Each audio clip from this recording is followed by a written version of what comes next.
ஒரு மகிழ்ச்சியான செய்தி. இதயம் நல்லெண்ணெயின் விலை லிட்டருக்கு ரூபாய் 105 குறைஞ்சிருக்கு. செப்டம்பர் 2023ல 1 லிட்டர் இதயம் நல்லெண்ணெயின் அதிகபட்ச விலை ரூபாய் 503. ஆனா இப்ப 1 லிட்டர் இதயம் நல்லெண்ணெயின் விலை ரூபாய் 398 மட்டும்தான் தமிழ்நாட்டுல. அப்ப இனிமே எல்லாரும் இதயம் நல்லெண்ணெய் வாங்கலாம் இல்ல? வணக்கம், இது உலகம் இன்று.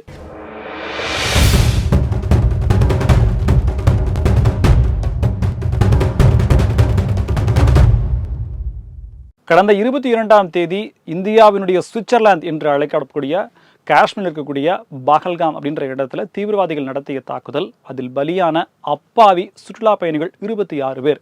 இதற்கு அடுத்தடுத்து நடைபெற்று வரக்கூடிய சம்பவங்கள் பாகிஸ்தானுடைய உண்மை முகம் வெளியில தெரிந்து கொண்டிருக்கு. பாகிஸ்தானுடைய பாதுகாப்புத்துறை அமைச்சர் கவாஜா ஆசிஃப் இவர் சமீபத்தில் ஒரு ஊடகத்துக்கு பேட்டி கொடுக்கும்போது கடந்த 3 தசாப்தங்களாக பாகிஸ்தான் அரசு, பாகிஸ்தான் இராணுவம் தீவிரவாத குழுக்களுக்கு பயிற்சி அளிக்குது, அவங்களுக்கான நிதியை கொடுக்குது, அவங்களுக்கான தங்குமிடம் இன்ன பிற வசதிகளையும் செய்து கொடுக்குது, அவங்களுக்கு ஆதரவாக இருக்குது அப்படின்ற வெளிப்படையான தகவலை ஒரு பேட்டியில் சொல்கிறார். இது சொன்ன பிறகுதான் பாகிஸ்தானுடைய அரசாங்கம் தீவிரவாதிகளுக்கு உலக அளவில் எந்த அளவுக்கு அச்சுறுத்தல் அப்படிங்கிறது உலக நாடுகளுக்கு தெரிஞ்சுது. இந்த விஷயத்தை இந்தியா எங்கே கொண்டு போய் சேர்க்கணுமோ, எந்த இடத்துல உறக்க சொல்லணுமோ அங்கே சொல்லியிருக்கு. அது என்ன அப்படின்னா, ஐநா பாதுகாப்பு சபையில் பல மாறுபட்ட கருத்துக்கள் இருக்குது. ஐநா சபையினால் எதுவுமே செய்ய முடியாது, ஐநா சபை இதுவரைக்கும் என்ன செஞ்சிருக்கு, ஐநா சபையினுடைய அதிகாரம் என்ன, ஐநா சபையை கட்டுப்படுத்தக்கூடிய நாடுகள் என்ன அப்படின்ற மாதிரி பல எதிர்மறையான கேள்விகள் முன்வைக்கிறாங்க. இதெல்லாம் ஒரு பக்கம் வச்சாலும் பல நாடுகள் குழுமி இருக்கக்கூடிய ஒரு அரங்கில் இந்தியாவினுடைய பிரதிநிதி யோஜனா படேல் அவர்கள் உறக்க பேசியிருக்காங்க. பாகிஸ்தானுடைய பாதுகாப்புத்துறை அமைச்சர் இப்படி சொன்னது, அதை அவர் சொன்ன வார்த்தைகளே குறிப்பிட்டு, பாகிஸ்தான் அரசு ஒரு தீவிரவாத நாடாக, தீவிரவாதத்திற்கு துணை போகக்கூடிய நாடாக உலக அரங்கில் இந்த ஒப்புக்கொள்ளல் மூலியமாக வெளிப்படுத்தப்படுகிறது. இதை உலக நாடுகள் உற்று கவனிக்க வேண்டும் அப்படின்னு சொல்லி தனிமைப்படுத்தக்கூடிய, அதாவது இந்தியா எடுக்கக்கூடிய நடவடிக்கைகளுக்கு எதிர்ப்பு தெரிவிக்கக்கூடிய பாகிஸ்தான் அரசாங்கம் இவர் ஒப்புக்கொண்ட இந்த தகவலை ஐநா சபையில் சொல்லும்போது எந்த விதமான ஒரு பதிலும் சொல்லாமல், இன்னும் சொல்லப்போனால் மற்ற நாடுகளுக்கு இது மிகப்பெரிய பேரதிர்ச்சியாக இருக்குது. ஒரு ஜனநாயக நாடு, இல்லைன்னா ஒரு மக்களால் தேர்ந்தெடுக்கப்பட்ட அரசு அப்படிங்கிறது எப்படி தீவிரவாதத்திற்கான ஆதரவை கொடுக்க முடியும் அப்படின்ற கேள்வியை ஆணித்தரமாக உலக அரங்கில் எல்லா நாடுகளுக்கும் இந்தியா முன் வச்சிருக்கு. பஹல்காம்ல நடைபெற்ற தாக்குதலுக்கு மூளையாக செயல்பட்டவர்கள் யார், யார் அந்த படுபாதக செயலில் ஈடுபட்டாங்க, எத்தனை பேர் ஈடுபட்டார்கள், அவர்கள் எங்கிருந்து வந்தார்கள் அப்படின்ற விசாரணையில் என்ஐஏ மிக தீவிரமாக ஆராய்ச்சி செய்து விசாரணையை மேற்கொண்டு புலனாய்வு செய்து கொண்டு வரும் நிலையில் ஒரு முக்கியமான நபராக கருதப்படுவர் தான் ஹாசிம் மூசா. இவர் யார் என்று கண்டுபிடிக்கப்பட்ட பிறகு இவர் எதை சார்ந்த, எப்படி இவர் பாகிஸ்தானை சேர்ந்த, இவர் என்ன பண்ணார் அப்படின்ற தகவல் வந்த பிறகுதான் ஒட்டுமொத்த உலக நாடுகளுக்குமே மிகப்பெரிய அதிர்ச்சியாக இருக்கு. ஏன் அப்படின்னா, ஹாசிம் மூசா ஒரு முன்னாள் இராணுவ வீரர், பாரா கமாண்டர் அப்படின்றாக இருந்தவர், பாகிஸ்தான் இராணுவத்தில் பணியாற்றியவர். சில நாட்களுக்கு முன்பு கர்னல் தியாகராஜன் அவர்களை பேட்டி எடுக்கக்கூடிய என்னுடைய அந்த பேட்டியில் அவர் சொல்லியிருந்தார், பாகிஸ்தான் இராணுவம் சிறப்பு படை அப்படின்னு ஒன்று வச்சிருக்கு, அவங்களுக்கு மிக அதிகப்படியான ட்ரைனிங் அவங்க கொடுக்குறாங்க. அப்படி கொடுக்கப்பட்டவர்கள் நாட்டுக்காக, பாகிஸ்தான் நாட்டுக்காக பாதுகாப்பு பணிகளில் ஈடுபடுறாங்க, சண்டைகளையும் போரிடுறாங்க. ஒரு குறிப்பிட்ட வயதிற்கு பிறகு அவர்களுக்கு பணி ஓய்வு, பணி மூப்பு அப்படின்றது கொடுக்கப்பட்ட பிறகு அவர்களுக்கு வருமானம் இல்லாததுனால அவர்களை தீவிரவாத குழுக்கள் ரெக்ரூட் பண்ணிக்கிறாங்க. ஏன்னா அவங்க சாதாரண தீவிரவாதிகளை விட மிக அதிகமான அந்த ஆர்ம்ஸ், போர்க்கருவிகள் எல்லாமே இயக்கக்கூடிய திறன் அவங்களுக்கு ஏற்கனவே இருக்கிறதுனால திட்டத்தை மட்டும் சொல்லி அவரை ஒரு ஹெட்டாக போட்டு அவருக்கு கீழே 5-6 பேர் ஒரு குழுவாக நியமித்து ஒரு அசைன்மெண்ட்டை கொடுத்தோம் அப்படின்னோம்னா அதை அவங்க செஞ்சுட்டு வரக்கூடிய பணியில் இருக்குது. இந்தியாவின் மீது தொடுக்கப்பட்ட தாக்குதல்களில் இந்த மாதிரி தான் சில தகவல்கள் நமக்கு கிடைச்சிருக்கின்ற ஒரு தகவலை சில நாட்களுக்கு முன்னாடி சொல்கிறாரு. ஆனால் இப்போது அது உறுதி செய்யப்பட்டிருக்கு ஆதாரப்பூர்வமாக. இந்த ஹாசிம் இராணுவத்தில் பணியாற்றிட்டு அதன் பிறகு ஓய்வு பெற்று பிறகு லஷ்கர் இ தொய்பா இயக்கத்தில் சேர்ந்து அதன் பிறகு அதனுடைய துணை அமைப்பில் ஒரு குழுவை சேர்த்துக்கிட்டு கிட்டத்தட்ட 22 மணி நேரம் நடந்து பாகிஸ்தான்ல இருந்து எல்லை வழியாக மலையை கடந்து நடந்து அந்த பஹல்காம்ங்கிற இடத்துக்கு வந்து தாக்குதல் நடத்திக்கிட்டு அங்கிருந்து தப்பிச்சு போயிருக்கார் அப்படின்ற புள்ளி விவரங்களை இந்திய என்ஐஏ புலனாய்வு அமைப்பு தெரிவிச்சிருக்காங்க. இதை தாண்டி இன்னும் 3-4 பேரும் இதில் சம்மந்தப்பட்டிருக்காங்க. அவர்களுடைய பின்புலம் என்ன அப்படின்ற விவரங்களும் தெரிய வந்திருக்கு.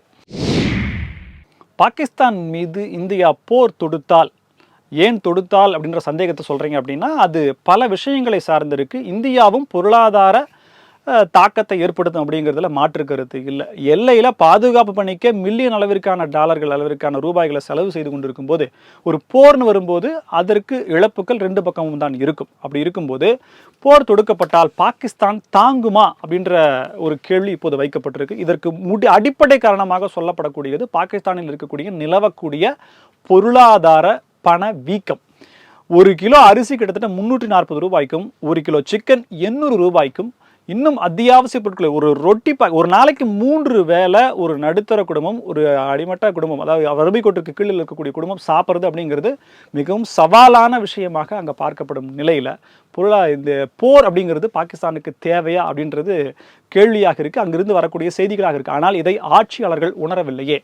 குறிப்பாக அந்த இராணுவத்தினுடைய உயரதிகாரியாக இருக்கக்கூடிய இராணுவ ஜெனரலாக இருக்கக்கூடியவருடைய தன்மேல் இருக்கக்கூடிய களங்கத்தை நீக்குவதற்காக, அரசாங்கம் தன்மேல் வைத்திருக்கக்கூடிய அவநம்பிக்கையை நீக்குவதற்காக, உலக நாடுகளுடைய அட்டென்ஷன் பாகிஸ்தானுக்கு கிடைக்கணுங்கிறதுக்காக இந்த மாதிரியான ஒரு தாக்குதலை அவர்தான் சொன்னார் அப்படின்ற தகவலும் கிடைச்சிருக்கு. இல்லை என்று மறுப்பதோ இல்லை இது ஆதாரமற்ற குற்றச்சாட்டுன்றதை பாகிஸ்தான் மறுக்கணும். இந்தியா தகுந்த ஆதாரங்களை கொடுக்கும் அப்படிங்கிறத தாண்டி பாகிஸ்தான் மக்களுடைய நிலை மிகவும் கவலைக்கிடமாக இருக்கு. ஏற்கனவே அங்கு வறட்சி நிலவுது, தண்ணீர் இல்லை. இப்போது சிந்து நதியினுடைய நீரை நிறுத்தி இருப்பதனால குடிப்பதற்கு கூட தண்ணீர் அங்கே கிடைக்காத நிலை ஏற்படுகிறது. மருந்து தேவையில 30-40% இந்தியாவிலிருந்து செல்லக்கூடிய மருந்துகள் அப்படிங்கிறதும் அங்கு பாகிஸ்தான் இந்தியாவோடு வணிகத்தை நிறுத்துகிறேன் அப்படின்னு சொன்னதுனால பாதிப்பு பாகிஸ்தானுக்குத்தான். பஞ்சாப்ல இருந்து தினசரி காய்கறிகள் அங்கு போகுது. வாகா எல்லை மூடப்பட்டிருக்கு. ஸோ பல சிக்கல்கள் அங்கு உணவு பஞ்சம் நிலவுவதற்கான வாய்ப்பு மிக தீவிரமாக உருவாக்கி கொண்டிருக்கிறது அப்படின்னா பாகிஸ்தான்ல இருந்து வரக்கூடிய செய்திகளாக இருக்கு. பாகிஸ்தான் ஒரு பக்கம் இந்தியாவோடு போர், நாங்கள் தீரத்தோடு தயாராக இருக்கிறோம் அப்படின்னு சொல்லி இந்த ஒரு மாதிரி காமெடி செஞ்சுட்டு வர்றத, அதே நேரத்தில் இந்த பக்கம் இருக்கக்கூடிய பங்களாதேஷும் ஒரு மாதிரியான நிலையில் இருக்குது. குறிப்பாக அங்கு உள்ள ரூபாய் நோட்டுகளை மாற்றக்கூடிய பணியில் வங்கதேச அரசாங்கம் ஈடுபட்டிருக்காங்க. இதனால் அங்கே பெரும் குழப்பம் ஏற்பட்டிருக்கு அப்படின்றதும் தகவலாக கிடைச்சிருக்கு. வங்கதேச பிரதமராக இருந்த ஷேக் ஹசீனா, இவருடைய தந்தை முஜிபுர் ரஹ்மான், எல்லா ரூபாய் நோட்டுகளுமே அவருடைய கிட்டத்தட்ட இப்போ நம்ம இந்தியாவுக்கு மகாத்மா காந்தி எப்படியோ அங்கே முஜிபுர் ரஹ்மான். ஆனால் இப்போ இருக்கக்கூடிய வங்கதேசத்தினுடைய அரசினுடைய தலைமை ஆலோசகர் முகமது யூனுஸ், அதற்கு அப்ரப்டா ஷேக் ஹசீனா அவர்களுக்கு எதிர்நிலையை அவர் எடுக்கிறாரு. பாகிஸ்தானோடெல்லாம் ரொம்ப நட்புறவோடு இருக்கிறார். ஏன்னா பாகிஸ்தான் வல்லரசு நாடு இல்லைங்களா. ஸோ இவங்க இருந்து பல டெக்னாலஜி, தொழில்நுட்பங்கள் அப்படின்ற மாதிரி பல வாரம் தன்னுடைய நாட்டை முன்னுக்கு கொண்டு செல்வதற்காக சைனாவோடெல்லாம் கூட்டு சேர்ந்திருக்கார். அது அவங்க நாட்டினுடைய விருப்பம். ஆனால் அப்படி இருக்கும் இந்த ரூபாய் நோட்டுகள் எல்லாம் அவருடைய படம் இடம்பெற்றிருக்கிறது, முஜிபுர் ரஹ்மானுடைய இடம்பெற்றிருக்கிறது அப்படிங்கிறனால அந்த ரூபாய் நோட்டுகளை புதிதாக அச்சடிக்க வங்கதேச அரசு அந்த வேலையை பார்த்துட்டு கிட்டத்தட்ட 15,000 கோடி அளவிற்கான பணத்தை பயன்படுத்தாமலேயே வச்சிருக்காங்க அப்படின்ற மாதிரியான தகவல் கிடைக்குது. ஆனால் அங்கே மக்கள்கிட்ட அந்த பணப்புழக்கம், பணத்தை செலவிடுறது அப்படின்றது இல்லாமல் தட்டுப்பாடு ஏற்படக்கூடிய நிலைமை. ஏன்னா எப்போ வேணால் அரசு என்ன முடிவு, திடீர்னு இந்த நோட்டெல்லாம் செல்லாதுன்னு அறிவிச்சிட்டாங்கன்னா நாம் என்ன பண்ணுறது அப்படின்ற ஒரு அச்சம் மக்கள்கிட்ட அப்படியே பீதியாக கிளம்பியிருக்கு. ஆனால் அரசு என்ன சொல்லுது அப்படின்னா, நாங்கள் நோட்டு அச்சடிக்கிறோம், ஒரே நேரத்தில் இவ்வளவு நோட்டுகள் அச்சடிக்கும் பணி அப்படிங்கிறது மிகப்பெரிய சவாலாக இருக்குது. ஆனால் அதற்கான பணிகளை செஞ்சுட்டு வரோம். ஒரு அளவிற்கான நோட்டுகள் அச்சடிக்கப்பட்ட உடனேயே மாற்று ஏற்பாடுகள் என்னவோ நாங்கள் செய்யணும்னு சொல்கிறாங்க. இது ஒரு மழுப்பலான பதிலாக பார்க்கப்படுகிறது. ஆனால் மக்கள், உழைக்கும் மக்கள், நடுத்தர, இன்னும் ஏழை மக்கள் எல்லாமே அன்றாடம் செய்யக்கூடிய செலவுகளுக்கான ரூபாய் நோட்டுகளை எப்படி வைத்திருப்பது அப்படின்ற ஒரு கலக்கத்திலேயே வங்கதேச அரசாங்கம் வச்சிருக்கு. பாகிஸ்தானில் அந்த நிலைமைன்னா பங்களாதேஷ் ஒரு மாதிரியான கலவர நிலையில் நாடே வச்சிருக்காங்க. கனடா பிரதமராக மார்க் கார்னி மீண்டும் ஒருமனதாக தேர்ந்தெடுக்கப்பட்டிருக்கிறார். மக்களுடைய ஏகோபித்த ஆதரவோடு மீண்டும் அவர் ஏற்கிறார். இவர் கொடுத்த ஸ்பீச் அப்படிங்கிறது உள்ளபடியே கவனம் ஈர்ப்பதாக இருக்கிறது. அமெரிக்கா செய்த துரோகத்தை கனடா மக்கள், அதாவது நாம் யாருமே மறந்துவிடக்கூடாது. கனடாவில் இருக்கக்கூடிய வணிகர்களும் சரி, தொழிலாளர்களும் சரி, அவர்களோடு சேர்த்து நானும் இந்த துரோகத்தை நான் எதிர்கொள்ளக்கூடிய அந்த விளைவுகளை நம்ம பங்கு போட்டுக்கிறேன், இதை எதிர்த்து மீண்டும் போராடி நம்ம வருவோம் அப்படின்ற மாதிரியான ஒரு எழுச்சியான உரையை அவர் வழங்கியிருக்கார். குறிப்பாக இவருடைய வரலாறுகளை பார்க்கும்போது ட்ரம்ப் அவர்களுக்கான ஒரு எதிரியாக சித்தரிக்கக்கூடிய அளவிற்கான நிலையில் இவர் பார்க்கப்படுகிறார்.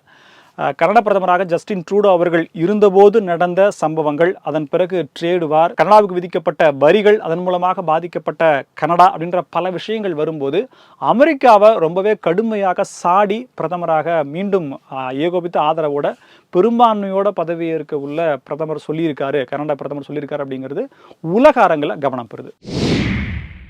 உலக நிகழ்வுகளை உண்மை செய்திகளாக அறிந்து கொள்ள தொடர்ந்து இணைந்திருங்கள் தினமலருடன். இது உலகம் இன்று. நன்றி நேயர்களே.